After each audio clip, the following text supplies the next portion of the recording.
The way the story is wrapped up in this third and final piece of the trilogy is perfect. Let's do it. This movie picks up where the last movie left off, with Dina being transported back to 1666, getting the POV of Sarah Fier. Sarah Fier lives with her brother and her father in the original settlement of Union before it was split into Shadyside and Sunnyvale. Sarah, along with some other younger people in the town, are going to have this outing that night in the woods. Before the party, Sarah goes into the woods with Hannah Miller and Lizzie. They go to this house of the widow in the middle of the woods where Sarah finds this book, and inside the book is all these weird inscriptions and all these demonic names. But eventually they leave, they go to this party, they're all having fun. And this weird dude, Caleb, starts trying to grope Hannah, and Sarah embarrasses him in front of everybody and makes him let her go. Sarah and Hannah then run off into the woods and they start to kiss, not knowing that they are being watched by this guy, Mad Thomas. So the next day, Hannah comes to Sarah and tells her that her father is acting strange, and Hannah's father is the pastor in the town. And other weird stuff starts to happen throughout the town too. So Sarah's pig eats all of her babies. They find that the water supply has been poisoned when they find Sarah's dog down the well. Sarah ends up going to meet with this guy, Solomon Good, who we found out his wife and his daughter passed away recently, so he's alone. And he and Sarah are friends, so Sarah confides in him and is like, I feel like my sin with loving this woman is what is making the town have this curse. So Solomon denies this, but the two of them go back to town and find everybody gathered around the church because Pastor Miller has locked himself in there with all the town's children.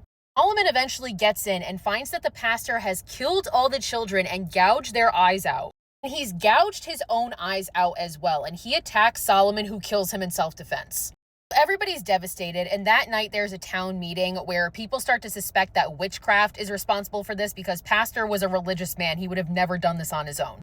So that's when that lame-ass bitch Caleb takes the stand, and he's like, I know who's responsible for this because I saw them laying with the devil. It's Hannah Miller and Sarah Fier. So the town chases the two of them down, and they manage to capture Hannah, but Sarah runs off into the woods. Sarah eventually is able to sneak into the chapel where they're holding Hannah, and the two of them profess their love for each other. And Sarah is like, you know what? If they're saying that we made a deal with the devil, why not we actually make a deal with the devil so we can get out of this? So Sarah, remembering that book that she found at the widow's house, goes to look for the widow, but she finds her murdered in her own home. Sarah hears the town people coming for her, so she flees to Solomon's house and he hides her while people are searching his house for her. As she's hiding, she finds this tunnel underneath his house where she finds the witch's mark as well as the spell book from the widow's house. In the last movie, this was said to have been Sarah Fier's house, but it wasn't. It's Solomon Good's house. Sure enough, Solomon reveals to Sarah that after he lost his wife and daughter, he made a deal with the devil. He had to offer up one person in exchange for power and wealth, and the one person he chose was Pastor Miller, and that's why he did what he did. He tells Sarah he loves her, and she can have this life too. He's willing to share it with her. Sarah is like, absolutely fucking not, and she makes a run for it. Solomon chases her, and a fight ensues between the two of them, where he takes a knife and stabs her through the wrist and cuts her hand off. That's why her hand was down here in the tunnels, which we found out in the last movie. Sarah runs through the tunnels where eventually she finds an opening that lets out into the chapel. Solomon grabs her and drags her out into the street and tells all the townspeople he found her. They drag Sarah to the hanging tree to be executed. Now we get a flash of the real Sarah Fier. She looks at Solomon Good and tells him, the truth will be your curse. I will follow you forever and I will never let you go, and I will show the people what you did. Sarah saves Hannah's life by telling them that she's responsible for bewitching her. It was Sarah and only Sarah, so they let Hannah go. And after she swears her vengeance to Solomon, they hang her and she dies. Friends from the town watch, knowing that she's innocent, and later they go back and they dig up her body. They leave that rock that carved into it says, the witch forever lives. And they move her body to a different place so that nobody knows where she's buried. So that's why in the second movie, when they went to dig for her body, it wasn't actually there because it was moved by her friends. Now it's the second part of the movie, and it's 1994 part 2.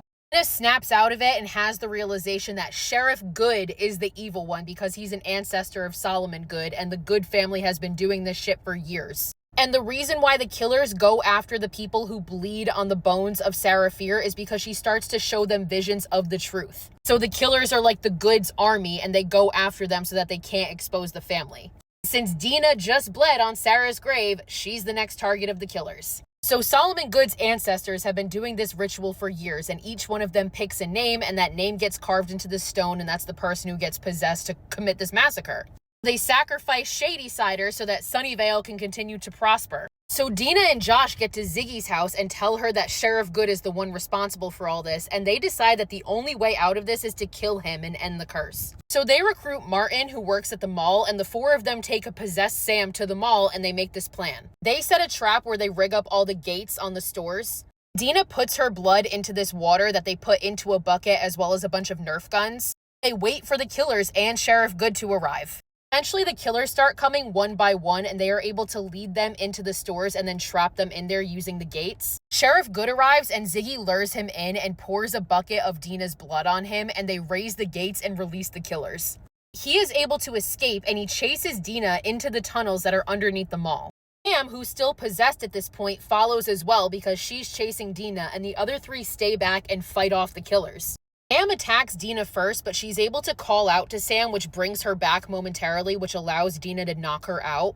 Sheriff Good then attacks Dina, and as he's about to stab her and kill her, she takes his hand and puts it on that beating organ thing that we saw in the last movie. When that happens, he has this vision of all the past killers and their victims, and he hears the voice of Sarah Fier telling his ancestor, "Your truth will be your curse."